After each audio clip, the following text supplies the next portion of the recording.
All right, what is going on, everybody? How you doing? Welcome to another episode of Talking Buffalo Podcast, part of the Blue Wire Network. I am your host, Patrick Moran. Thank you very much. Blah, blah, blah, blah, blah, blah. You know the routine by now. It is Casual Friday. That means, as always, I am joined by Maintenance Day podcast host, noted hockey Substack creator, my good friend, Joe Yerdon. What's going on, Joe? We talk for maybe 20 seconds, literally. Usually when Joe and I connect on Thursdays, we shoot the shit for a good 10, 15 minutes and we start rolling. I'm really annoyed about others. Nothing to do with you, but I'm ready to jump right in, man. How you doing, though? How you feeling? How's the shoulder doing? You're on video this week? Yeah. You don't look maimed. Yeah.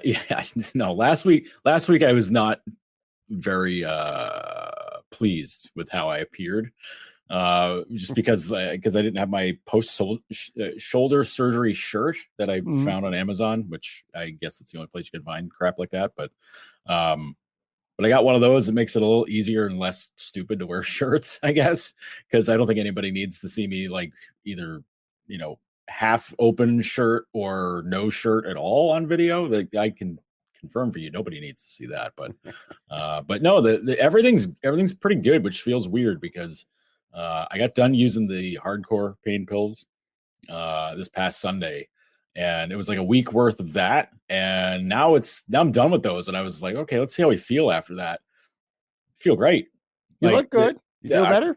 I do. I do feel better, and it's I don't know. It's because I didn't know what to expect going into this, so I don't know if I was going to be like in major pain for weeks and weeks and weeks or what, but the serious pain is gone now, which is crazy. And the only negative, I guess it's a negative side effect, is that now my body's in full control of like trying to repair itself, which means I fall asleep constantly now, which drives me crazy because I am not a nap person by any stretch of the means. Like, I hate napping. Now it happens constantly. And friend threw out a really great point in saying, like, well, is it the post-surgery thing or the fact that you're getting older? And I was like, you got me. Because I don't know for sure. But all I know is that I was not a fall asleep randomly person before this. Right. So I'm gonna attribute it to my body just kicking its own ass, saying like, all right, let's get this healed up so we get this stupid sling off. All right. So we're gonna talk Bills today. We're gonna talk some Sabres. Kind of want to go over some of the big trades that Kevyn Adams made a year ago, because now some more names are in the focus. You could probably have a little bit of a better opinion on that. Training camp's coming up with the Bills. A couple other topics I want to get into. Our starting five this week, we're going to do best rom-coms, our favorite rom-coms, romantic comedies.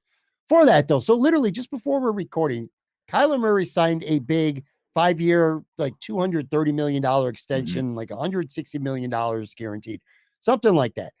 I want to say this. Good for him, first of all. Right place, right time. This is the way football's going. Quarterbacks are going. He's coming up for a contract at the right time. All that said, and I think Kyler Murray's a good quarterback. I think he's more than just a good quarterback. He's a pretty goddamn good quarterback. That said, I just spent literally the last 15, 20 minutes before we got together and started taping this, arguing with Joe Buffaloans on Twitter. I mean, imagine that shit. And then weird. Bree 88. They're both look, they're both good friends of mine, and we bicker all the time, and it's fun on Twitter. But it's like, people are saying he's one of the best quarterbacks in the NFL. All right. And my stance is that he's not. Now, I'm not going to ask you if you think he's one of the best quarterbacks in the NFL. This was my argument because they kind of agreed with me. I said right off the top of my head, right now, not in the future years, but right now, right off the top of my head, you got Tom Brady, you got Aaron Rodgers, you got Josh Allen, you got Patrick Mahomes. That's 4 quarterbacks right there without even having to think. Lamar Jackson, too. Let's make that 5. 5 quarterbacks. You don't even have to think. Not many people would say that Justin Herbert and Joey Burrow probably aren't better than Kyler Murray, too. That's 7 right there. I'm not even going to count Deshaun Watson on the field anyway. Talent-wise, he's a top 5 quarterback. That's 8. Russ Wilson, that's 9. Okay, so you're getting into, he's somewhere around 9 to 10, 11 quarterback territory, right, in the NFL. To me, I don't know, Joe, maybe I'm wrong, and maybe I am wrong. I'm wrong all the time. But that's not being one of the best, because they keep saying both Joe and Bree are both saying he's one of the best quarterbacks in the NFL. My take is you're somewhere between 9, 10, 11 quarterback in the NFL. You're not one of the best. You're a good quarterback. if there's 30 quarterbacks in the NFL, even 32, to me, you're much closer to being middle of the pack if you're at 10 than you are being one of the best. To me, if you say, hey, Joe, you're one of the best podcasters, that means to me, you're one of the best 2, 3, 4, 5 at the most. You're among the top 5 podcasters in the game. That would make me say, Joe, you're one of the best. So if you're acknowledging that Kyler Murray's not a top 5 quarterback and your defense is, well, he's a top 10 quarterback, to me, that doesn't make you one of the best. Maybe I'm wrong, though. Do you agree with that, or do you say top 10 is still among the best? I don't agree with that. To me, that just means you're in the top third of the NFL. You're in the top 33%. 33% to me doesn't equate to best, just like with sports. Hall of Fame. Hall of Fame should be the best of the best, not Hall of Very Good. And to me, that's what Kyler Murray is. He's the Hall of Very Good. He ain't a Hall of Fame. You know what I'm saying? Yeah. No, I'm with you for the most part. I love a lot of Murray's athleticism. I love a lot of the way he plays the game. Sure. I love that he can elevate the Cardinals to a higher degree because they certainly are better with him. There's no doubt about that. But I do disagree with you about if you're top 10, like right now, if you're just the top 10 guy in the league right now, top 10 quarterback. Top 10 quarterback. That's what I mean. Yeah. That should make you part of a playoff team, right? Like that, because there's 16 teams make the playoffs or whatever, 12 teams make the playoffs. I forget. Yeah. Yeah. I forget. I forget how many it is. 14. 14. That's okay. So if you're top 10, ideally your team's a playoff team. If you're a top 10 quarterback, your team's a playoff team because you're that good. You can elevate, it's a quarterback league and you should be able to elevate your team to a level that gets your team into the postseason. I would argue that it could mean that it makes you an elite because that means you're in a position to be able to go to the Super Bowl. You can win the Super Bowl. Ideally, the quarterbacks higher than you on the list should probably get you there better, faster, be able to win. But I don't know, man. I don't know. I can't get mad about paying a quarterback because it's going to happen. People got so pissed about the Stafford contract when the Lions signed him to that. And they're just like, that guy doesn't deserve it. I was like, well, he's a quarterback. And I forgot about Matt Stafford. Right. Like there's a guy you didn't even have in your top 10, just literally won a Super Bowl. So. Kyler Murray's not a top 10 quarterback. I'm going to push him down another spot. He's not a top 10 quarterback. Right. So I mean, like, that's the thing. But Stafford signed that deal. People were just like, the Lions can't pay him that money. It's like, well, yeah, they can because he's their quarterback. And they're like, well, he's not even that good. And I go, okay, well, if they cut him, who are they signing? Who's the guy replacing him? I'm like, yeah, exactly. So if now there was, with Murray kind of stirring it up this year, if he left, who are the Cardinals going to fill his shoes with? Oh, I agree. So I mean, too. Right. Oh yeah, absolutely. But I don't know. To me, he's high mid pack, top 15. I think if you ranked him between 10 and 15, I think you're fine. I think if you go lower than that, you're just probably being a not being a hater. I would even say anything more than 10. Even if you give him 10 or 11, sure. I guess the philosophical difference between you and I, and apparently Bree and Joe as well, is I don't think being a top 10 quarterback makes you one of the best. That means they can win with him. Now, if I was going to argue and say from a football standpoint, I don't think Kyler Murray is one of the best because Bree's argument, which is a fair one, he asked me, was I sleeping when the Cardinals started out 7-1 and they were, and he was squarely in the MVP conversation. I was like, all right, well, were you sleeping when over the last 7 games, Kyler Murray threw a total of 7 touchdowns in 7 games, had 5 interceptions, and that team completely fell off. Now, he was not healthy.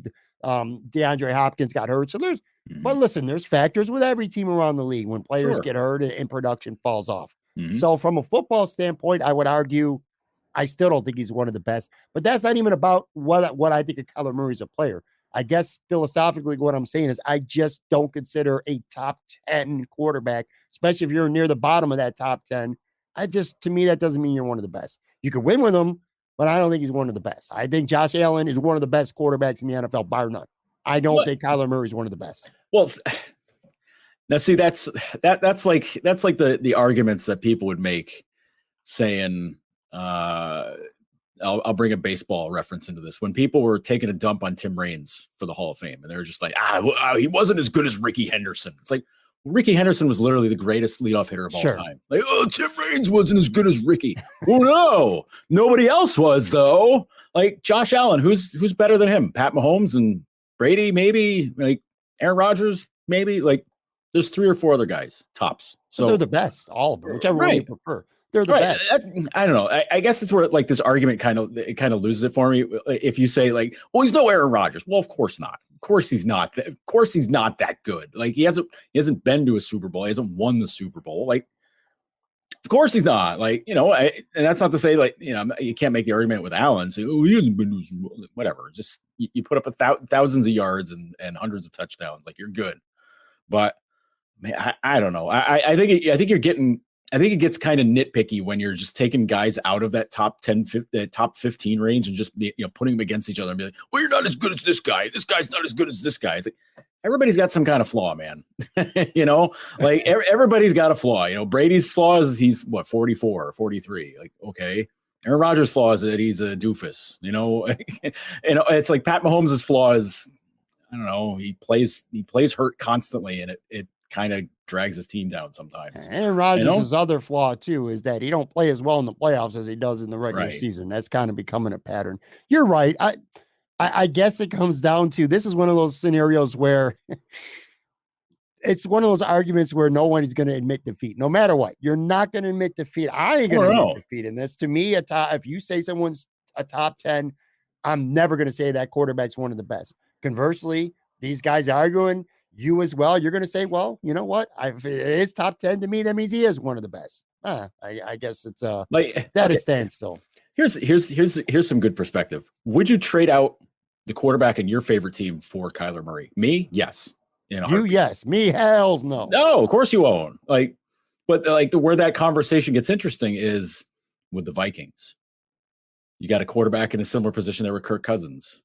He's kind of in that same spot. Right. So I like Murray. Right. I just don't think he's one of the best. No, that's fair.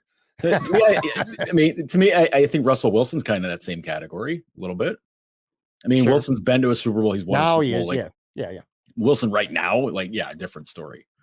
So, would you take Kyler Murray over Deshaun Watson? Stuff off the field aside. Off the field aside? Yeah. No, not off the field. Okay. On the field? Well, yeah, I take Deshaun Watson. Right now, if I were the Bills and I didn't have Josh Allen and you said, give me Deshaun Watson or give me Kyler Murray, I would take Kyler Murray because of the off the field stuff. I'm not going to get over that. Yeah. But on the field, talent wise, no, Deshaun Watson's a better quarterback. Okay. It's fair. It's objective. I think that's correct too. But you can't ignore stuff off the ice. That's like off the field, off the ice. Hockey's going through its own shit right now. But. Everything is subjective. I always go back to chicken wings with everything in the world, man. It's subjective. Mm-hmm. What I like might not be what you like. So me saying Kyler Murray's not a top 10 quarterback, that's me saying it. There's people who probably think he's a top 5 quarterback. There's people who think he's better than Justin Herbert or Joey Burrow. Yeah, it's fair. It is what it is. I don't know. I guess I get annoyed about. I just don't think a top 10 quarterback should be included as one of the best. It's just, to me, that means he's a good quarterback. That's it. None more, none less. It reminds me of what Emmitt Smith used to say about opinions. Opinions are like assholes. Everybody. And I'm being petty. Hey, listen, you can't be petty in an argument. What are you even doing? In fairness to me, though, Joe, who, of course, everyone who listens to this podcast knows Joe. He's on all the time. And Bree was one of the OG, by the way. He's one of the founders of Bill's Mafia. I mean, we all talk about Dell. I love Dell. But there's actually 3 people who founded that group. And Bree's one of them, man. I love those guys, man. They're good buddies of mine. But they argue just to argue, too. Like, I feel if I said Kyler Murray was a top 10 quarterback, they would argue that he wasn't, just to be able to have a counterpoint and argue with me. You got to tell me Joe from Queens doesn't try to wind you up at every possibility. You got to see forget about the podcast. You got to see the shit he tells me on Facebook sometimes. Every time I send a tweet to Matt Marino or somebody, if it's complimentary, he accuses me of pandering. I mean, no matter what it is, Joe well enough to know how that goes with me. You kiss ass. Exactly. All right. Buffalo Bills training camp is actually getting ready to get going, man. We're finally, the off season is coming to a close. What day does that actually start? So I know when to start bunkering down. Sunday. I believe rookies already have reported. Yeah. Veterans are reporting. and it gets going early next week. It might even get going Sunday, but I'll say this. The Bills enter training camp right now with the highest expectations that I can remember personally, going all the way back since I would say 1991. All right. That was the year before that in 1990. They went 13-3. They went to the Super Bowl. I thought they were the best team in the NFL. They definitely should have won the Super Bowl. And they went into 1991 because of that. Their record, losing in a missed field goal at the end.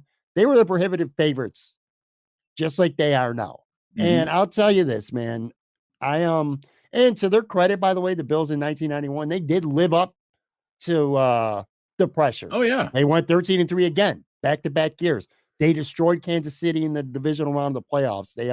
They beat Denver 10-7 in the AFC Championship. Then they went on and they got beat by Washington pretty handily in the Super Bowl, which was, of course, that was their second of 4 straight Super Bowl losses. But anyway, they handled the pressure. Year, listen, that was the year Detroit could have made the Super Bowl. They lost the NFC title game to Washington that year. Yeah. Sorry. That's the last time they won a playoff game, Pat, was that year. 91 was the last time, Pat. Yeah. Well, the Bills lived up to the pressure and the expectations that year. This year, I think it's very similar. And so I guess the biggest question going with this team right now is, just can they handle the expectations? They did it before. I'm not saying they won't do it again. And it's funny because going into training camp right now, usually there's a couple, red hot roster positional battles, whether it's for a starting job or a backup job. To me right now, the biggest question mark going into training camp, I think it's going to be a boring camp if you're doing 53-man roster projections or depth charts. To me, the biggest question right now, who's going to return kicks and punts? That's that's not that big of a debate, though. It's not, and it doesn't really. Well, I'm not gonna say it don't matter, but it kind of matters. I don't know. Will a guy run the kick out of the end zone when he shouldn't? Like those are the questions. Like that stuff that can be solved with an off-field test. The performance will matter come September and October. Whoever it is, are they gonna have to go back to Micah Hyde returning punts just because Sean McDermott could trust him to catch the football? Thinks Isaiah McKenzie's a bum or whatever, I remember, I'm older, so I remember the Bills Super Bowl years, and I don't just remember, I remember them well. I was old enough to actually process and remember it fairly well. I was a late teenager then, not quite hitting 20 years old. Late teenager. But I remember that sound morbid. I remember that offseason. I remember being obviously heartbroken when the Bills lost the Super Bowl. I remember it vividly. I remember you could hear a pin drop in my house when that happened. Just like this year, the 13 seconds or past year, it's still stunning and shocking, even more so than how they lost the Super Bowl. Super Bowl came down to a 47-yard field goal, although it should have never came down to that, but it did. Right. Point being also, maybe get the ball in the middle of the field. I don't know. Just wacky idea. I just remember that offseason after the Bills lost their first Super Bowl, everyone picking them to win. And I remember Marv Levy talking about, being resilient. And then the team came out and they achieved everything that they set out, except for, of course, winning the actual Super Bowl. Would you agree that that's probably going with this team right now? The biggest question is just managing the lofty expectations that everybody else has put on this team, because they're rock stars right now in this town, which is something else we haven't seen in many, many years. Yeah. As an event, Joe, if forget just Josh Allen or Stephon Diggs, everybody knows them. If Dawson Knox is appearing at an autograph signing at Barnes & Noble, it's like, oh my God, we got to go to Barnes & Noble, or someone at a bar. Wasn't like that for a long time. It was like that back in the early 90s with the Bills when they would show up somewhere. It's like that now. Do you worry? You even get that with guys that aren't on the team anymore. Stevie shows up someplace. They're like, oh man, Stevie's there. We got to go. Absolutely, man. Absolutely. Yeah. Former Bills are they're fashionable again as well, because the team's just good and so many fans are excited about them. But I don't know. Do you tell fans to pump the brakes a little bit, or is it like okay to be this excited and have this high of expectations? Because on paper, man, look, this is a very good football team. See, I'm a bad person to ask this question to, because I'm very much a person that keeps it buckled down always with my teams. Like, I could be getting super pumped about the Yankees and just be like, yeah, they're gonna win. But no, I'm always waiting for the rug to get ripped out from under them somehow. Like, that's just the way I've always been. But like, that's not the fun way to do it. The fun way is just be like, yeah, no, take it a run, have fun, like just go crazy with it. Be like, yep, we're gonna go, we're gonna win, we're gonna do it, and then If they let you down, they let you down. But just, I don't know, just hang on for the ride. Like, it's been a long time. It's obviously been a long time since this team's been in that position. So, just freaking enjoy it. Expectations stink, but like, I don't know, if you go into every game going, oh, geez, how are we going to lose it this week? I don't know. Like, be like 15-1 going into the playoffs and just be like, I don't know, man, how are we going to get past this, this first, just fretting and worrying all the time. Like, it's easy to be like that if you're a Buffalo sports fan because so many bad things have Well, happened. yeah, So much heartbreak, never won a championship in either sport. So it's kind of like, to your point, you are waiting for that shoe to for I the get run it, to but get pulled out, man. I don't know. Life's short, dude. Just freaking go nuts. Joe's being philosophical here. Yeah, I like it, do the bowling ball shot outside. Just I don't care. Get thrown through a table. Who gives a shit? Have fun. You're right. You have a great point enjoying it because it is enjoyable. You're right. Yeah, it's the whole point of being a fan. Just go crazy with it. A lot of people will shit on people who are involved in the super fandom, like these groups, especially on Twitter. We see it all the time. Mm-hmm. These groups, they just love to tell, they party, they show up to everything. Mm-hmm. You know what I'm just talking about? Dawson Knox might do a book signing, or Deion Dawkins has a cornhole tournament, and these fans are going to all this stuff. Micah Hyde softball game. Yeah, Micah Hyde thousands of people show up for that. People. Yeah. You know what, Joe? Good for them. They're having fun. I will say this because I will defend to the end of the earth Bills fans, Bills Mafia, whatever you want to call it. I think it's really cool. I personally know people who have developed brotherhoods, sisterhoods, great best friends from because the only common thing they had, besides Twitter is they were Bills fans and they would get together at bars and tailgate at the stadium at certain places and go to do certain things. And now these people are close, man. Yeah. I think that's really cool. So football can serve a bigger purpose than just football. It could change kind of your life in a way, who you hang out with, who you spend your time with, what you do, stuff like that. I think it's really cool, man. And I agree with what you said. I wish more people would enjoy it instead of stressing. Yeah. See, I'm not that guy though. I am stressed. I'm like, this team's got to win, man. I'm so freaking, and again, I'm the Bills fan and he's coming out. You got more years invested too. I do. And I'm not being objective right now because I very much want the Bills to win a Super Bowl. And I admit that. But yeah, it's like you were talking about. I'm waiting for something to happen. For that not to happen, because I'm trained like that as a Bills fan, as a Buffalo sports fan what's going to happen that we don't win? It sucks. I hate it. I don't like being the favorites. That's basically my long-winded answer. I don't like it. I liked it more when the Bills were on the come up, and now they're there and they haven't done anything yet to be there other than just being really good on paper. Being the favorites and having not won it before is a really crappy spot to be put in. Honestly, not got in there. Haven't been there in 30 years. And it's, now it's like, okay, you guys are the favorites to win the Super Bowl. It's like, we haven't even won the AFC championship yet. Like, how are you going to win a Super Bowl? Like, come on, this is crazy. But listen, AFC is going to be really hard. It's going to be really, really difficult. Like there's zero doubt about that. But like everything else about this team says that they should excel. They should be able to overcome all of that. Everything points toward this team just like getting through the regular season and saying, all right, we're done with that now. Like, we're playoff time. Let's get really serious about things. Of course, that's saying that, if the division goes the way we think it's going to go, where the Bills could have it won by week 11 or 12 or something like that, then whatever. Then you spend the last, 6 weeks tuning up for the playoffs. Okay, cool. Like, helps make the season a little easier to swallow. That's for sure. Like, get home field if you can.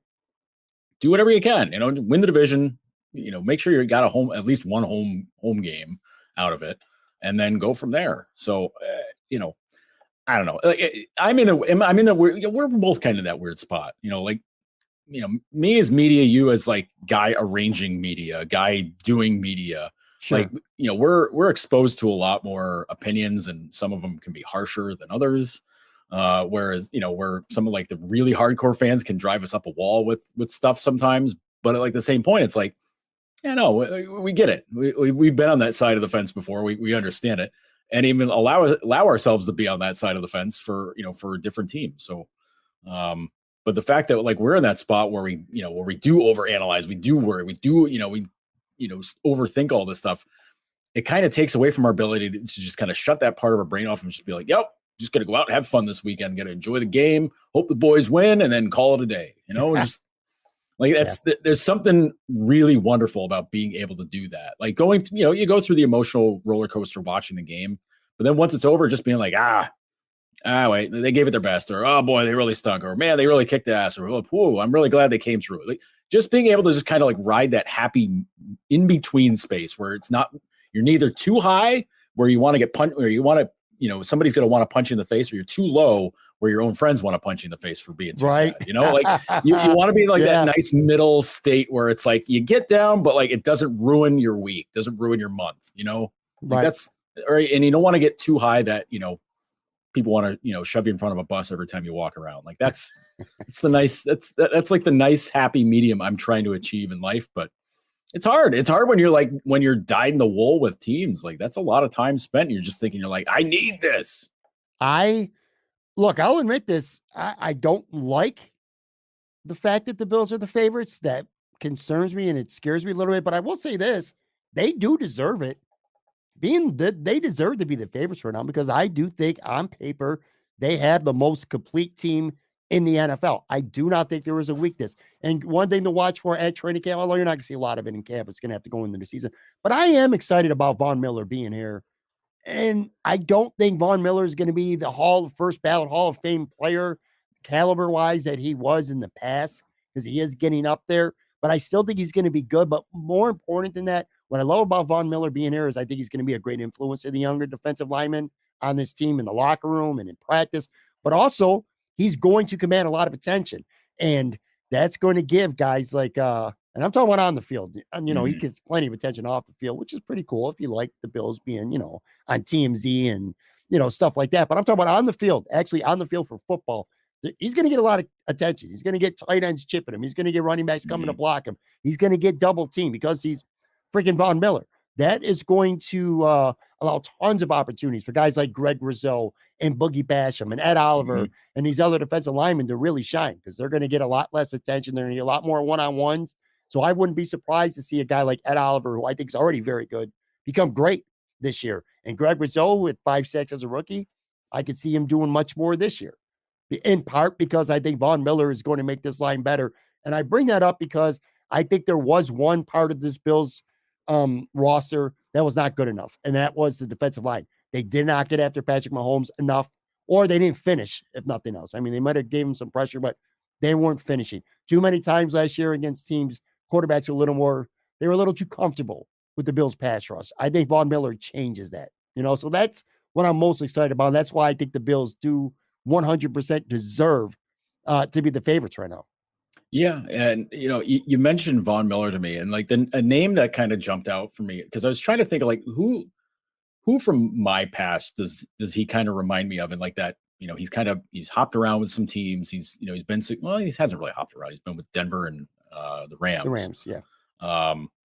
But like his career kind of reminds me a little bit of like a guy like Wilbur Marshall, where every team that he was on was really good.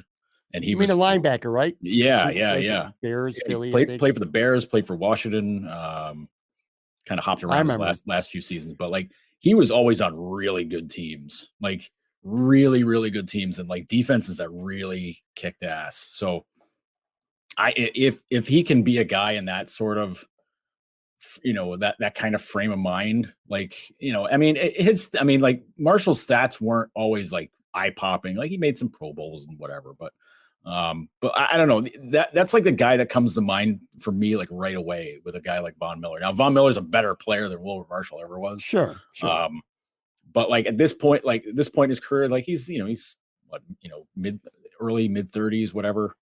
I think he's 32 right now. Yeah. 32. So yeah. So I mean, a couple of years. Listen, he's getting close to the end. Yeah. But he's obviously still really good. So just ride it till he's good. Really. Yeah. I mean, it's fine. He'll be all right, man. He might not, I don't think he's going to put up the numbers he did in the past, but you know what? He doesn't necessarily need to. Just his presence out there is going to help other guys. And then when it's money time, when you need that big fourth quarter sack in the first round of the playoffs, or, a regular season game to maybe clinch home field, that's what Von Miller historically has always done. He's played his best and made the biggest plays at the biggest times. I mean, he's literally a Super Bowl MVP. And he wants to be the first player in the history of the NFL to win a Super Bowl playing for 3 teams. So there's tons of motivation there. It's going to be fun. And like I said, camp's actually going to be started. So by the time we start, by the time we tape next week, there'll actually be maybe a little bit of Bills football news to talk about. Let's do this. Let's take a real quick break, and then I'm going to come back on the other side, and I want to talk Sabres. We're going to go over a couple trades, big trades that they made, and kind of look at what they got now, and then I'll get a take from you on that. So be right back, folks.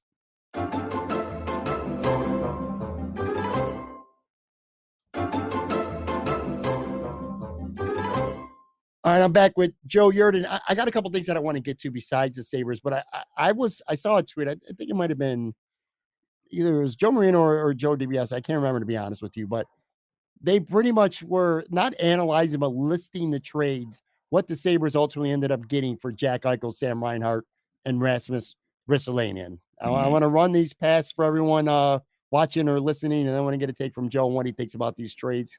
On the surface, it looks like Kevyn Adams has done pretty good work so far.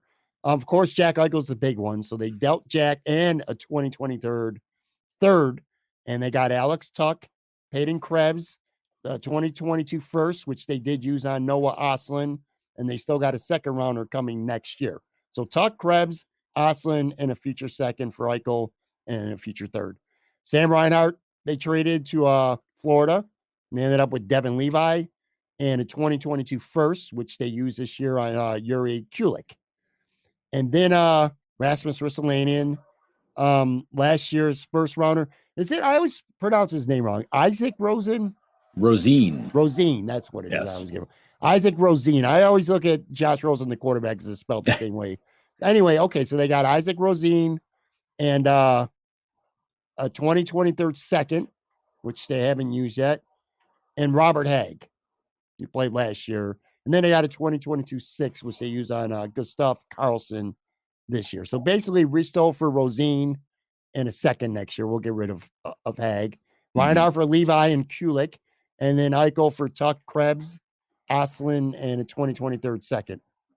Again, it's too early to tell because a lot of these guys are still prospects, but on paper, that looks pretty good to you. Yeah. Yeah. No,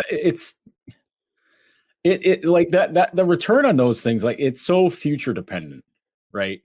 Like that's sure. That's the main thing. Like you're just you're just waiting to see how these guys develop, or what those guys can turn into if you trade them for bigger pieces. Like that's kind of the spot that they're in. Like they've refilled the minors with it. They refilled their prospect pipeline. I can't say the minors because some of these guys are still playing junior or college or whatever, but they've refilled the pipeline with that, which is good. But that's the tough part with hockey trades is that you can't always just like stamp a grade on it right away, or say like who won it or who lost it right away, unless it's it's an immediate like player for player. Guys that are in the NHL or is it more like baseball trades? Would you involving prospects? Kind of, sort of, yeah. Like it's a little bit like that, where you kind of wait it out to see how some of those guys turn out. Because that's, certainly in the Sabres case, you got to wait to see how some of those, how these picks turn out, or where these guys go, or how far they go, or whatever. Because that was the whole reason you sent those guys out, was for futures. So. The only one I'd say that they've already won is the Ristolainen trade, just because taking him out of Buffalo and taking him out of your starting lineup for 20 to 25 minutes a night immediately made their defense a little bit better. Oh yeah, maybe a lot better, just because Risto, for all his physicality and everything that he does there, kind of took away from, or kind of added to reasons why it was good for them to move on from him. So that's the only trade I'm really comfortable with saying, like, yep, they won that one. I know everybody wants to say like, oh, they won the Eichel trade. It's like, well, let's wait and see on that one. Like, obviously getting Tuch is a huge win. Getting Krebs is a huge win. But, if Jack wins an MVP next season, or, wins the Art Ross or something, or wins the Richard Trophy or something like that, then it's like, all right, well, Vegas got what they wanted. So that's, good for them. But could still be a win-win though, maybe. Oh yeah, it could definitely be a win-win. It doesn't have to be a win-lose. I mean, a lot of trades end up lose, you know. Sure. Zach Kassian for Cody Hodgson, that's a lose trade. Like nobody won that trade. So it feels like Tuck and Krebs make it a pretty good trade for Buffalo already. Oh, yeah. And then it's kind of dependent on Oslin. If Oslin comes on and eventually becomes a good NHL player, then it feels like it was a really good trade. Yeah. If he turns out to be, then it doesn't feel quite as good. You can make the argument too that with the Eichel trade that by sending him out of town, it was a net positive anyways, because the relationship was so fractured and broken, and that things were very toxic at that point between Eichel and the team. And I know everybody wants to say the locker room too, but players, unless Jack was taking dumps in their skates, like the players don't really care. I'll tell you, I'm glad you brought that up, Joe. I believe that to an extent now. Not to the extent how fans and people on Twitter might make it seem like Jack felt about the Sabres or other players felt about him. Mm-hmm. But I don't know, man. When he came back to Buffalo and the interview after the game, that combined with, I don't know, just it seemed like the attitude changed when he left. And I was a big Jack defender. You remember last year on the podcast how many times I did. Mm-hmm. I do think there's some validity that, as talented as he is, maybe addition by subtraction by getting him out of here. And for whatever reason, if he didn't want to be here, he was disgruntled with management, the team itself. I don't know what it was, but whatever it was, he was not happy, it seemed, in Buffalo. Then maybe getting him out of here and whatever attitude he carried with him, that alone was kind of a net positive for the Sabres, as talented as he is. And he's one of the best players in the league. Mm-hmm. Oh yeah. Yeah. I mean, that's a big thing. I mean, think about what the timeline was, that we learned after the fact. Obviously, was after that last full season with Ralph. Jack wanted out. Jack went to Adams. After Adams fired Bottrell and they swept out everybody. They cleaned house. Jack was just like, listen, I see where this is going. I don't want to hang out for this. This is bad. And Adams, was new to the job, and he just had to fire like 20 whatever people and start looking for new coaches and all that stuff. So he, his docket was already full. Then Jack comes to him and says, listen, I ain't hanging around for this. This sucks. Like I can see you're already starting to rebuild again. This is like the second time already while I've been here. Like no, I ain't got the time for that. Like you guys have already pissed away 6-7 years of my career. It's time. Time's got to change here. And Adams was like, listen, we'll try to get this figured out for you. We'll do what we can. But we'll look for a deal. We'll keep our ears open, keep our eyes open and listen and look for what's out there. But we're not actively going to try to move you because we got to see what we can figure out here. Jack was like, okay, yeah, whatever. I'm along for the ride. And then, they go out and I don't know. I think Terry twisted Kevin's arm into getting Taylor Hall, because I think that was a move they wanted to make, or maybe Jack wanted him to make a couple of years before. Was like, hey, listen, man, we need a guy. Let's go get Taylor Hall in here.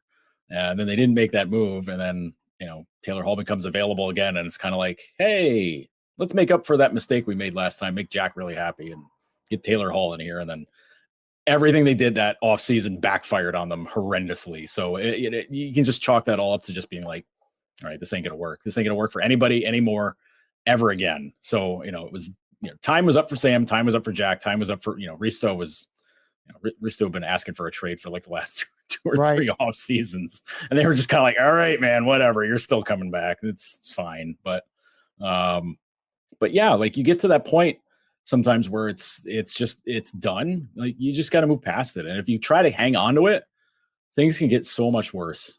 So much faster. So that's why, the fact that he asked for a trade the year before, the neck injury even happens and all that stuff, like, it makes all the stories check out in the end, obviously, because why would the team agree to a surgery, risky surgery, granted, didn't turn out to be very risky in the end, but like the team was like, dude, you asked for a trade last year. We're not hooking you up with this crazy surgery. We're just not doing that. Right. Like that's what it came down to. So, that's what, all the PR, reaching for the stars that happened before that, where it's like, oh man, poor Jackie's getting screwed by the team. It's like, no, he told the team he wanted out. So the team's just like, dude, we're like, yeah, we know it sucks. Your neck's broke, or you got a bad neck or whatever, but you want this crazy ass surgery, dude? We're not doing that. Like, sorry, man. We can find you a team that'll do it for you, but like, we ain't doing that. Sorry. One of the the points that you make, and I think it's an excellent point as well, is when you're evaluating these trades, it's not necessarily even so much about like on the ice for those 60 minutes per game if they're working out. It's other factors as well. Like with Sam Reinhart, for an example. Now, Devin Levi very well might become the Sabres' #1 goalie in this organization. It certainly appears early on that he's on that track to become that. He's going to have every opportunity, that's for sure. Right. And who knows about Yuri Kulik? But regardless, my point was this: Sam Reinhart, he was never going to. If they didn't trade him and get Devin Levi, was Sam Reinhart ever going to sign a 6-7 year extension and stay with this team? No. Right. No. They So you had no they blew 2 other opportunities to do that before. And at that point, Sam's just kind of like, dude, you guys can't figure. You guys don't need your ass from a hole in the ground. He's like, I'm out. Like, so if you're evaluating Kevyn Adams, you have to factor that in. He has a player in Sam Reinhart was not going to stay here long term. He had a player in Jack Eichel did not want to be here. So he got to force his hand to make the trade. So you kind of got to judge that as well when you look at these trades and say, all right, now if you take the process completely out of it, because we don't know what Oslin's going to be, we don't know what Kulik's going to be. We don't know what any of these guys are going to be. Right, exactly. I don't want to completely take Devin Levi out of it, though, because I'm pretty confident he's going to become the #1 goalie. Rosine, take him completely out of it. Just in the players they got back alone. Tuck, we know Tuck is a good player. Yeah. Peyton Krebs is a pretty good player, and he might be a lot better in the future. And I really like Devin Levi. I think now, with plenty of time to evaluate these trades, I actually think Kevyn Adams did a pretty damn good job, all things considered. Yeah.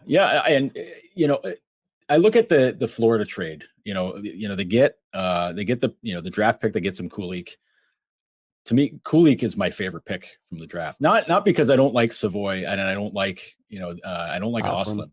But I think Kulik was a guy that probably could have gone a bit higher than 28. He probably could have gone, between 15 and 20, maybe.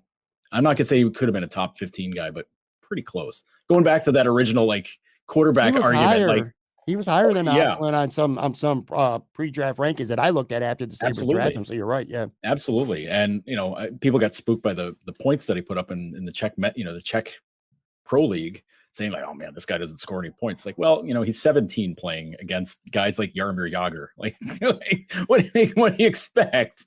That's gonna happen. But the dude lit it up against his peers, so be pretty eager. If he plays in the Czech Pro League again this year, okay, fine. But I'd rather see him play junior hockey, see what he can do against his peers, because I want to see what that looks like. I seen him against men. That's a great way. It's a great way to learn. But your minutes are going to be kind of hampered sometimes, and you might not get the amount of ice time that you should be getting at that age. That's what happened to Rosine. That's why Rosine came over, basically. But evaluating Kulik and evaluating Levi. Getting Levi as part of that trade made sense. Get another goalie, you need one. And they got a guy who, it's kind of like just taking a lottery ticket from a team. Kind of, with goalies. He was taken in the 7th round, so obviously it's not that, not that high of a thought process there. I'm thinking, but then he broke out. He had a great World Juniors performance, and then suddenly it's like, oh, credit them for scouting. This guy's a guy, maybe. Okay. And you're going from that to okay, well, maybe, he has, a college hockey season that we haven't seen since Ryan Miller, basically, since he was at Michigan State.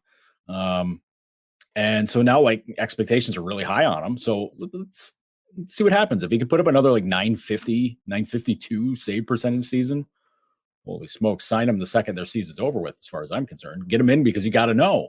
Because everything points towards him being a really good goalie, but you got to know what he looks like against better competition, against better players. Because sometimes you don't know. I think of Jason Kasdorf. He was a great college goalie at RPI. Super. Had a pretty rough injury. Had red shirt 1 year. But he wasn't the same after the injury. He still put up some pretty decent numbers. He was still above 900, by 910, 920. Still was really good.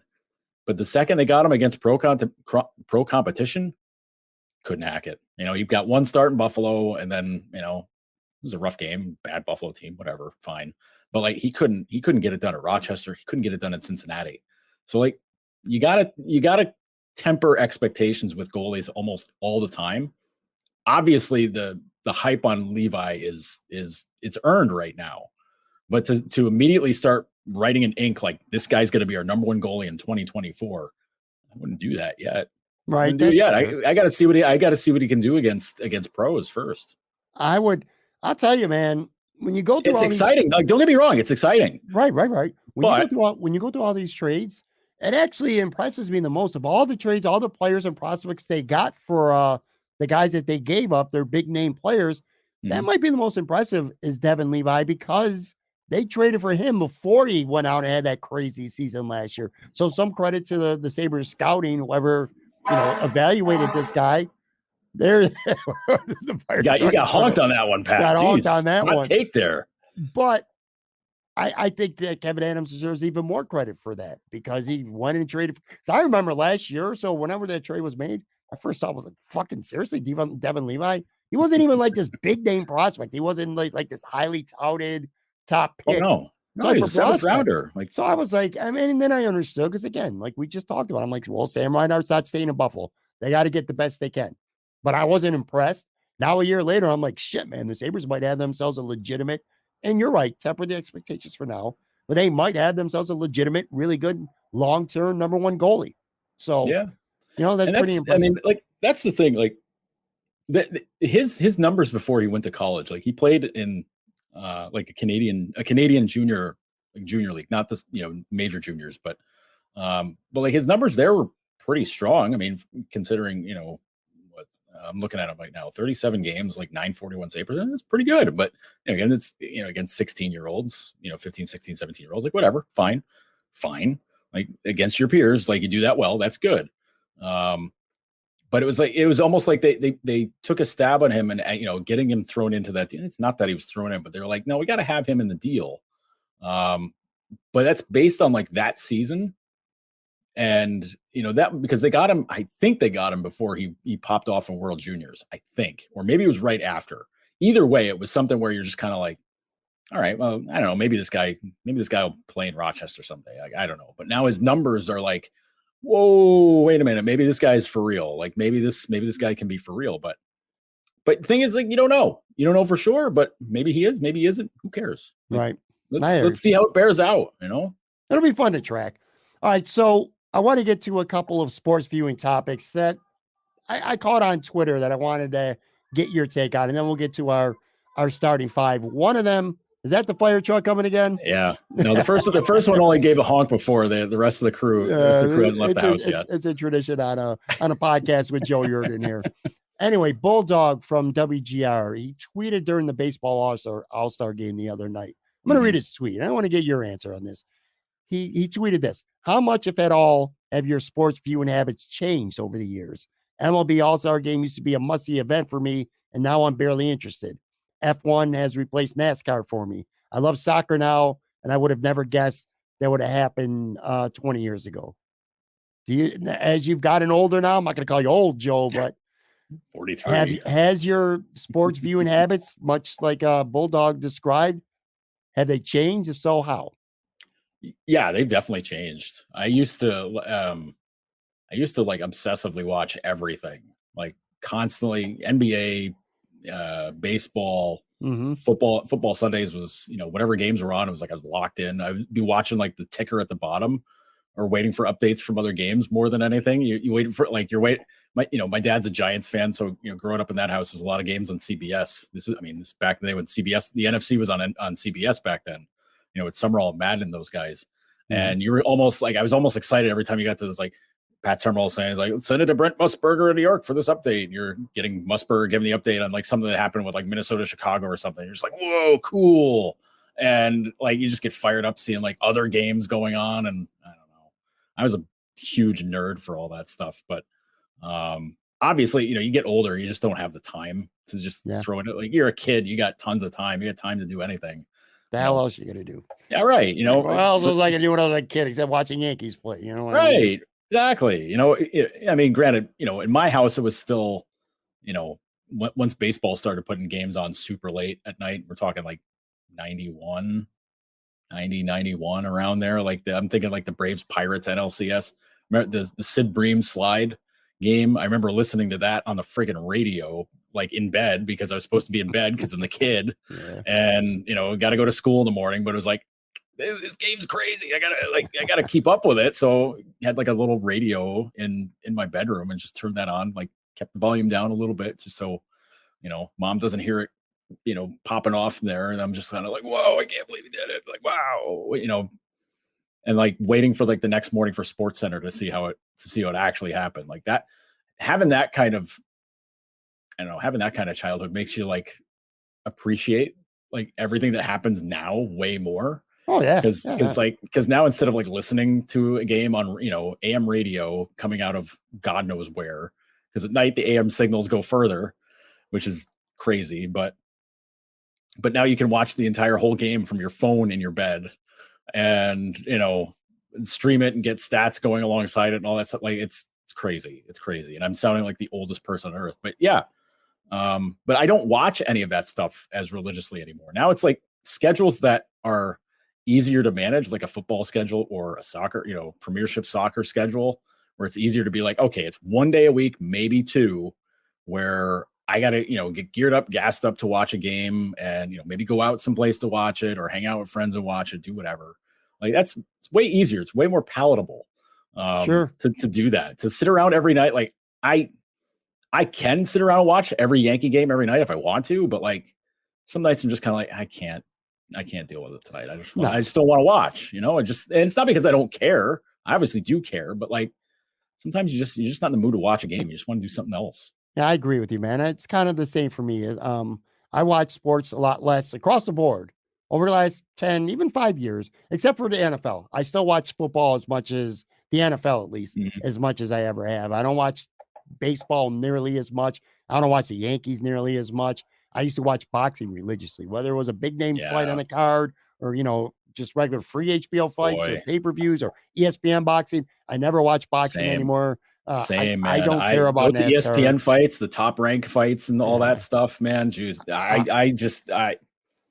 I miss that. Like that level of like, and I know boxing's a hard ass sport. It is. And it's fallen out of favor now, but man, oh man, that was so much fun to watch, especially like you get like, cruiserweights or welterweights or whatever, like these smaller guys that are just never going to be that popular just because the heavyweights always get the glory. I love watching them all, man. Oh man. I just think of like that, Mickey Ward series with Gotti. Arturo Gotti. Holy God almighty, man. Best I remember watching trilogy ever. The first fight of that, I remember watching it and being like, oh my God, this is a war. This is an absolute war. The ninth round, I think it was the ninth round, was the best round of boxing I think I've ever seen in my life, man. That first fight is one of the greatest fights I've ever watched in my life. Me too. The whole trilogy, and there's an HBO documentary on it. It is absolutely fucking amazing. They even made a movie, The Fighter. Like that's about Mickey Ward. Yeah, I don't watch boxing much anymore. I know this will piss a lot of people off, but I never liked NASCAR and I never liked soccer and I never liked F1. So to Bulldog's point, I never got into any of those and I still haven't. I only like the big races, Daytona 500, Indy 500. Like that's it. That's all I had patience. That's all I had patience for. Give me the highlights on ESPN later on. And to your point too, time is the biggest reason, of course. We get older and more things are going on in our lives, but also, I will say this too. I think social media has played a little bit of a role in it as well. Like Twitter, for example, like games that in the past I would have to watch or I wouldn't know what was going on. Like say a Yankees game now. I follow a lot of Yankees accounts. So I feel like I'm on Twitter and I have TweetDeck going on. So it's instant live, real-time updates. I'm following the game on Twitter with updates, whoever got hit or the scores and stuff like that. And then meanwhile, I might be doing some show prep or having a conversation with somebody in Messenger or whatever DMs. I kind of feel like I'm multitasking. Yeah. It's kind of, so watching a lot of general sports, that's one of the reasons why I don't do as much anymore. It's because of social media. But like I said, football is a different story. I still watch football all the time. But yeah, social media and time are a big thing. So social media makes it easier to just kind of like keep the games at a distance too. Yeah, like if you just follow along with Twitter, it's kind of like, all right, is it going well? Cool. I'm glad it is. If it's going really well, then it's like, all right, maybe I'll tune in. Maybe I'll see what's honestly, going on. Joe, even Sabre games. I don't watch I watch a lot of Sabre games, but I don't watch every Sabres game. Sometimes I just follow all you guys on Twitter and I follow along for updates and what's going on. And then I might ask a question like who's looking good or whatever. Cause you don't, here's the player truck. Amazing. you don't always get the full story without watching a game. I get that, but whatever, it's fine. The other topic that I wanted to get to, and then we're going to get to our starting five here. Last week, British Open, Tiger Woods goes up the 18th fairway, teary-eyed. At St. Andrews, historic golf course, monumental golf course. He's won there multiple times. He's up there teary-eyed because he knows that it's probably the last time he's going to play at St. Andrews. They don't come there for another 5 years. He might not be around playing this tour in 5 years, the rate he's going. So he's teary-eyed and got us thinking a couple moments. What are a couple moments that you can remember sports-wise that you watched that might have gotten you a little bit teary-eyed? Whether someone is an adult, something as a kid, whatever it may be. I got a couple. Want me to give you mine while you think? Well, no. The one stands out to me, and it's because I just watched that. I know what you're going to say. The documentary on ESPN with the Red Wings Avalanche one. Oh, okay. And it was when the Red Wings beat the Capitals in 1998. They swept the Caps in 4 games, and they brought Vladdy Konstantinov, who had just been essentially paralyzed after they won in 97. He was in the limo accident and was just, injured so horribly, and ended up being in like a wheelchair and just a shadow of what he was, as a player and as and all that. And like the fact that it was a year later they were able to, like, he was able to be in Washington for game 4, B there with the team, and C, they brought him on the ice. Like he, the awesome. Stanley Cup pose pictures with Yzerman and Shanahan and Konstantinov there, with the cup, right there at center ice. Holy God, man. It's hard. I mean, it's hard to imagine like that whole calendar of events that happened leading, from winning the Stanley Cup and then like, what was it? A day, 2 days later, having that accident. And then everything is just kind of like, whoa, holy crap, Vladdy might die. And then he pulls through. He's obviously got seriously injured. And that he was able to be healthy enough to be able to be there for that is, holy smokes, man. Like you'd either have to be a hardcore Avalanche fan or a monster to not be like, wow, that's unbelievable. Like, but seeing it all again very recently, it brought me right back again. I was like, oh my God. And then having, Vladdy, they're asking Vladdy questions. And obviously, it's tough. It's hard for him. But like that old Vladdy spirit's still in there. Like he's, like one of the questions they ask him, like, Vladdy, what do you think when I say Colorado Avalanche? And he just goes, beat them. Like, yes, that's right, Vladdy, right. Tell him, beat them. Right. Like, it's just, I don't know, like that kind of stuff. Just, I think it's more like the real life kind of moments that get to me. Like Tiger going up 18, tears in his eyes. That's a course he's won a ton at. Yeah. He's won the Open a few times, and like he loves St. Andrews. Like it's hard to be a golf person and like think St. Andrews is some crap course. No, man, like that's history. Like that's the invention of golf type course. Absolutely, man. And the fact that it hits Tiger that hard, it's like, oh man, that's when you're just like, oh man, I think he's done. Like he ain't got the fight for this anymore. Right. Like, I mean, he's just breaking down, walk. man. Yeah. It sucks to see too, but I got a couple as well. And I don't cry. Like say the Scott Norwood missing the field goal 13 seconds last year. That's not gonna, I'm stunned. I'm dumbfounded. That to me, it's about the moments itself. Like another Tiger one is when he won the Masters after losing his dad, and he just broke down crying with his caddy. I thought that was really cool. And then you're a Yankees fan, so you can relate to this. I got a couple Yankees ones as well. And by the way, I should say I grew up a huge Yankee, probably a bigger Yankee fan than Buffalo Bills fan, to be honest with you. In recent years, it's kind of faded a little bit. But Mariano Rivera, his last game ever, when he was pitching, he came in, I think it might have been the 8th inning he was pitching. He didn't close the game. I know that. But I think they were instead of the manager coming out to get him, Jeter, Andy Pettit, and Jorge Posada came out to get him. Yeah, that was and then nice. They all hugged him. And then Mariano just broke down and started crying when he was hugging him. That certainly got to me. And another one, Yankees moment of tears of joy, twice actually, involving Jeter. When you said documentary, which by the way, the Red Wings one is great that you're talking about. Yeah. I did watch that. But Derek Jeter's documentary just started this past week. First episode is fantastic. Yeah, it was. They haven't gotten into this stuff yet, but his 3,000th hit being a home run, it didn't make me cry, but that was just unbelievable. But yeah, guy who doesn't hit home runs against his 3,000th on a homer. A game-winning hit in his last home game in his career, just so clutch, man. But anyway, that kind of got me a little bit teary-eyed. And then you're also a wrestling fan. On a much sadder note, the tribute shows when Eddie Guerrero and Owen Hart, both of them, when they passed away, the Raws, those Monday nights right after they passed away, I pretty much spent 3 hours crying nonstop for both those shows, man. That was hard. Those episodes were hard to watch, but like the more I think about it, how awful was it to make those guys perform to do all that stuff? Like a day, like in Owen's case, it was a day later. Like, Owen Hart died on a Sunday night at the pay-per-view. Right. That's what I mean. Like they got Raw the next night, and like all these guys are just trying to mourn, and they're like, "Nah, man, like here, we're just gonna spend the whole show mourning." It felt so real. It was real. It was real because that's real too. Yeah. But like putting those guys out on TV, just being like, all right, here, pour your heart out. It's just like, Jesus Christ. Yeah. Man. Like, those were tough. Give them a moment. Get like the fact that they had, I don't want to get going. The fact they kept that pay-per-view going, after and watching Jim Ross and Jerry Lawler not know what was going on, but basically assume what had happened. Happened.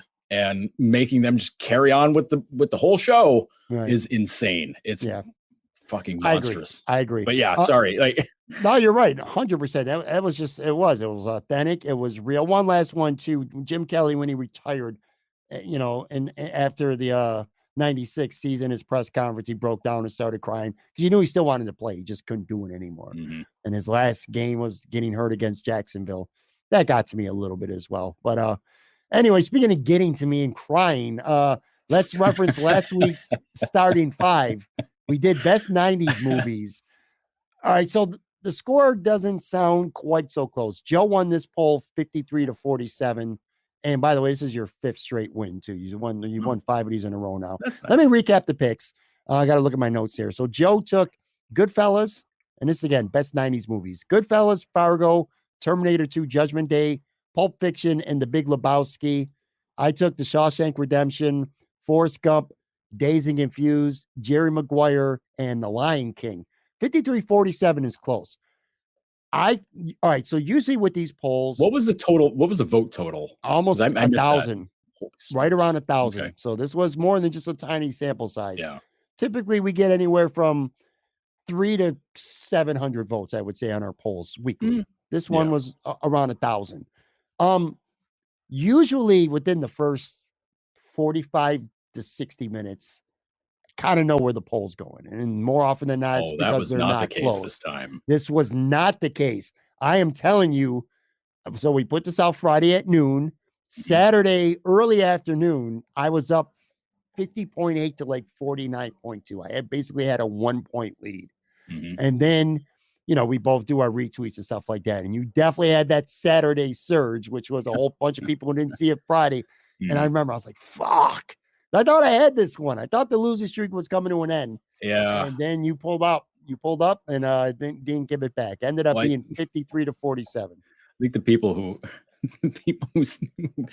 stopped smoking weed all weekend showed up on Saturday, I think. Yeah. Oh my God. I was losing my mind over it because I was like, what is wrong with everybody?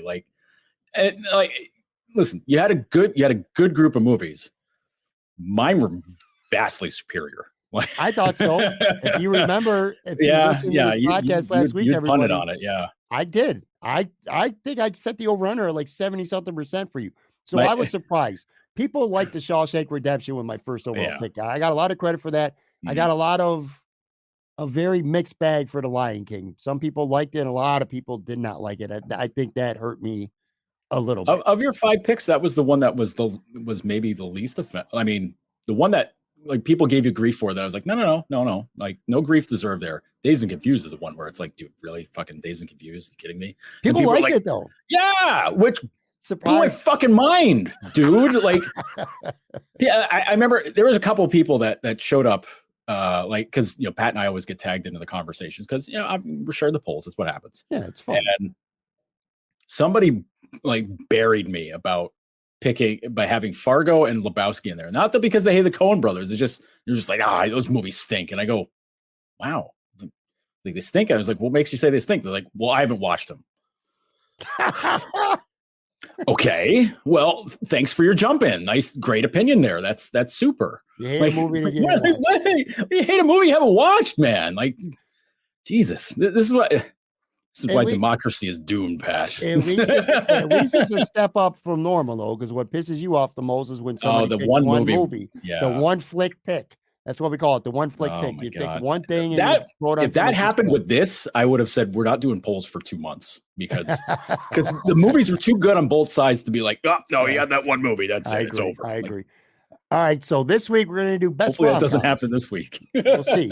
You're going to be up first because I went with a kind of a semi-surprise pick last week with the Shawshank Redemption, but you're going to be up first. And again, this is rom-coms, romantic comedy movies.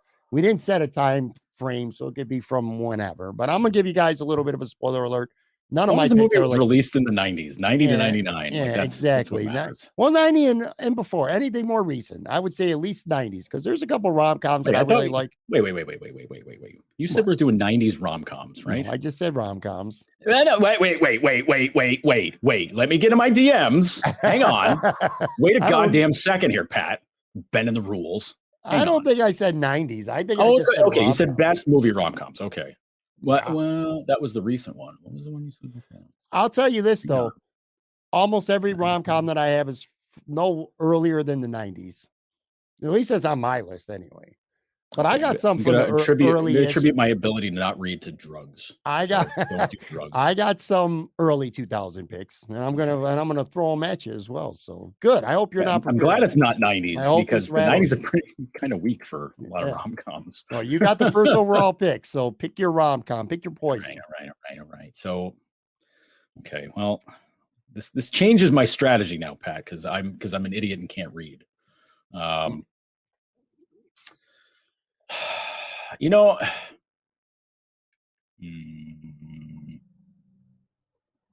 There's like 3 movies that I definitely want to get, and I don't know if I'm going to get all of them, but I'm going to take the top one, the one that I always think of when it's romantic comedies, and it comes to mind almost immediately always is When Harry Met Sally.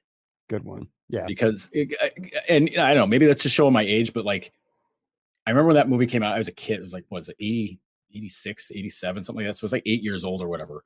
And you're just seeing Meg Ryan and Billy Crystal, like, in the scenes, especially the restaurant scene. You're just kind of like, well, this is really funny. Wow. And then like you get a little older, for me, it's like you get to like a teen years and you watch it and you're like, oh, this is a love story. I thought it was supposed to be funny. And they're like, that's a romantic comedy. And I go, oh, that's a thing. Okay.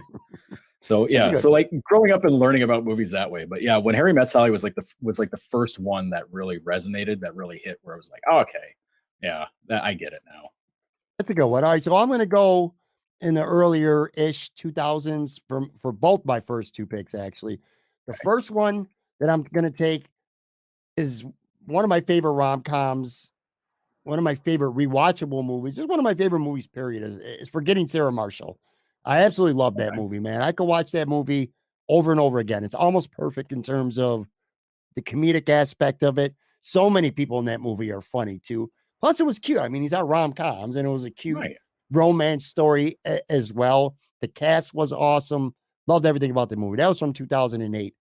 The other one, 2005, because until then, I never really thought all that much of them, even though it's from my favorite TV show ever. But The 40-Year-Old Virgin. Nice. With Steve Carell, man. Nice. Again, same thing. I don't really need to explain them too much.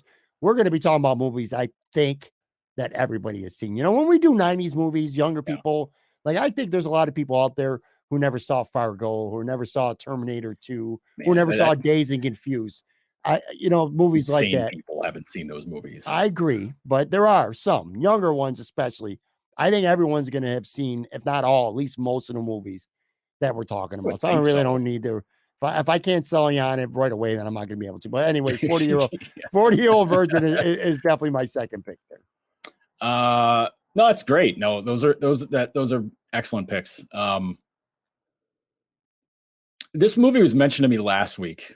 by people. Like, man, how do you not pick that one? I was like, listen, it was on my list, and I think it might have even been Jill who mentioned it. I think you know where this is going. I'm picking Clueless. Okay. Yeah, Um, yeah. Jill did say that. Shout out. Clueless is an all-time movie as far as I'm concerned. Like that's a movie I very easily could have picked last week. Mhm. Very, very easily without blinking. I could have picked Clueless and been very happy with that. Who's the girl? Alicia Silverstone. Alicia Silverstone. God, I loved her, man. She was the it girl for like everybody around our neighborhood of age. Like that was she was the girl. And but you go back and watch that movie, you get suckered into the fact that you think it's not a rom-com, and it 100% is. Oh, absolutely is. It like from beginning to end is a rom-com. Sure, but like absolutely. Everything in it is so funny and so over the top and so ridiculous that you just don't recognize it for that until you see her and Paul Rudd making out at the end. You're like, oh, it's a rom-com, right? She's been looking for a boyfriend the whole movie, of course. Like, duh, of course, it is. So yeah, that's a great one. 10 Things I Hate About You, I freaking love. Yeah, that's a good one. That's high a great spin on Shakespeare. I mean, Heath Ledger, Julia Stiles, like that's the movie that put Heath Ledger, I think, on the map. Yeah, dude, that movie's so funny, man. It's so good. And just like the support cast in it is freaking great. Like you get Joseph Gordon-Levitt in it randomly. Like I think he's Julia Stiles' brother. No, Julia Stiles, her younger sister. He's the guy who was in love with her that's right. sister. That's right. So and then good, like man. the handful of comedians that they had like in the support roles, like whoever her dad was, he plays basically the same guy in every movie. I don't know his name. I know his face. Yeah. Yeah. Oh, that's a great movie, man. Yeah. But when Heath Ledger comes into the classroom, he goes, "What I miss?" And then the teacher went on some kind of rant. He goes, "Oh," and then he gets up and he just walks out of the class. I started laughing my ass off. Yeah, but then that's really cool movie, and it's not just a comedy; it is a rom-com. Oh, it's 100% a rom-com, but yeah, it's so good because I'm trying to think what Shakespeare plays it. It's not going to come to me. It's not going to be. I'm good pick, man. Yeah, no, but I had some movie. That's a movie where if I catch it on, I might stop and watch it. Through the end. I'm going to go. All right, so I got two here. First one is, well, I don't know. When you think rom-com, you think funny and cute, and yeah, it's probably my favorite Adam Sandler movie. I think I might have taken it first in one of our drafts before. Probably The Wedding Singer. Oh yeah, I love The Wedding Singer, man. Jesus Christ, that is a typical rom-com right there. Hilarious 80s music, the soundtrack set in the 80s. I mean, obviously for many reasons that would be why it's one of my favorite movies. So The Wedding Singer, and then this one I almost picked last week for best 90s movies. It's a commercial success, a popular success. Pretty Woman. I love the chemistry with Richard Gere and Julia Roberts, man. Jason Alexander was in that movie. It was funny. It was cute, kind of even tugged at your heartstrings a little bit here and there. Wasn't too serious, but it was like serious enough. So yeah, man, I feel good about that. Wedding Singer, Pretty Woman. So I've taken 4, you've taken 3. So these are going to be your last 2 here. Yeah. See, because there's there's so many good picks. There really are. There's really a lot of good picks. To your point, I could have broken this down to 90s rom-coms or 2000s rom-coms. 90s would have been really tough because I think it's 90s is very top heavy.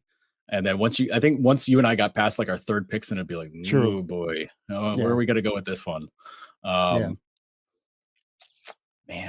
there's so many good ones. Jesus. Let's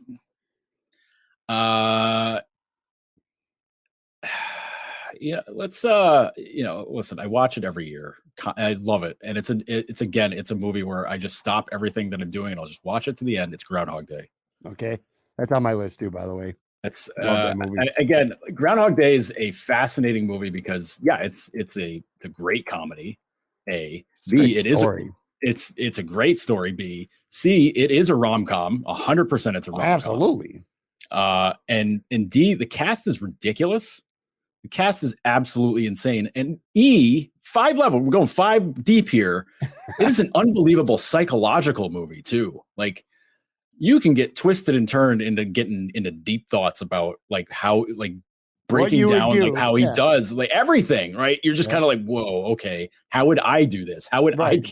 how would I go about having the same day happen to me day What in kind and of day day out? would my everyday be? Well, my Right. luck, it would be a terrible day every day. Right. So Sure. yeah, it's crazy. It's crazy how deep that goes. Mhm. And my last pick, Jesus.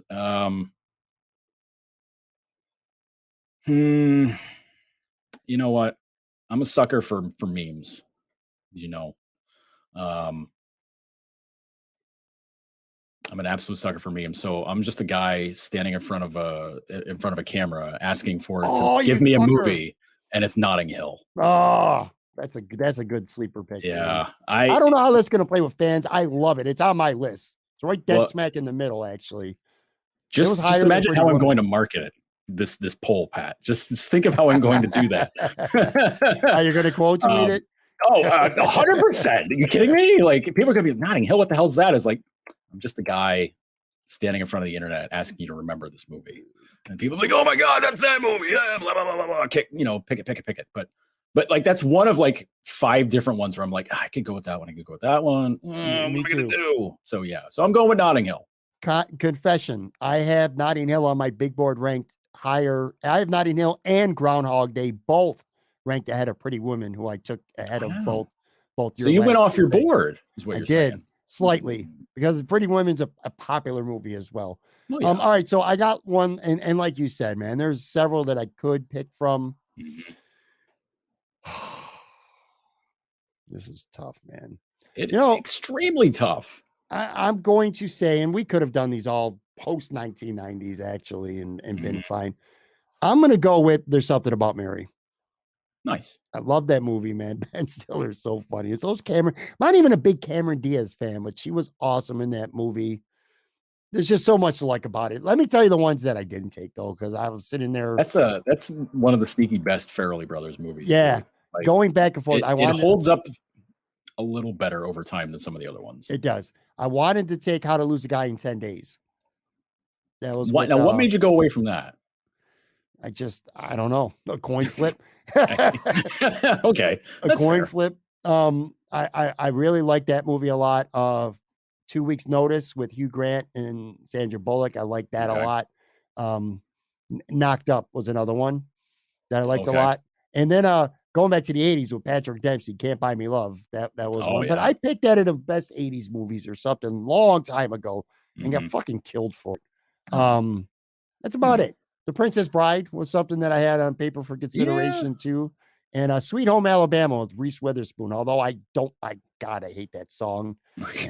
Skinner. But I actually loved that movie. It was really cute. And again, rom-coms are supposed to call cute should be a word that you would describe to any of the movies that we pick. Yeah. If you don't have the word cute in it, then it's probably not a rom-com. Yeah. The other ones, some of the ones I got, I almost took Moonstruck with the last pick. Moonstruck was there. I mentioned Sleepless in Seattle for some poll that we did not that long ago, and people were just like, "What the hell are you picking that one for?" So I was like, "I ain't picking it again. Forget it." Even though it completely qualifies, it does 100% a rom-com movie. Borderline on the comedy, though. I don't think it was that funny. Definitely romantic. See, now one that I was gonna pick, but I was like, not sure about that, was Coming to America, because to me, the first 75% of that movie is comedy, and the last 25% is rom-com. Yeah. Even though the premise is he's going to America to find a bride, find a wife. Right. But like you don't get the payoff, like the rom-com payoff on that until the end. After he gets Eric LaSalle all screwed up, and they go to the game and all, everything's awkward, and you're just kind of like, all right, I get it. But yeah. But I was like, Coming to America. I was like, people are gonna be like, that's a comedy, not a rom-com. And I didn't want to get in that argument on the internet, so I left it alone. That's a good one. No, I think that would have been a good pick. One other one too that I forgot: Jennifer Lopez and Matthew McConaughey, The Wedding Planner. I like that movie a lot as well. All right, so let me recap there, and then we'll get out. So Joe takes When Harry Met Sally, Clueless, 10 Things I Hate About You, Groundhog Day, and Notting Hill. I take Forgetting Sarah Marshall, The 40-Year-Old Virgin. I don't know how that one's going to play. The Wedding Singer, Pretty Woman, and There's Something About Mary.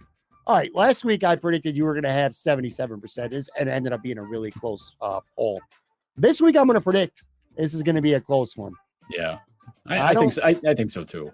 I do. I don't think one team dominates another. Not at least not on paper. At least not to me, anyway.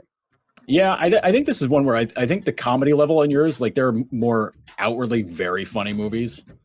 Yeah, like, I would say like there's something about Mary's very outwardly funny. True. Yeah, 40-Year-Old Virgin is very, very forwardly funny.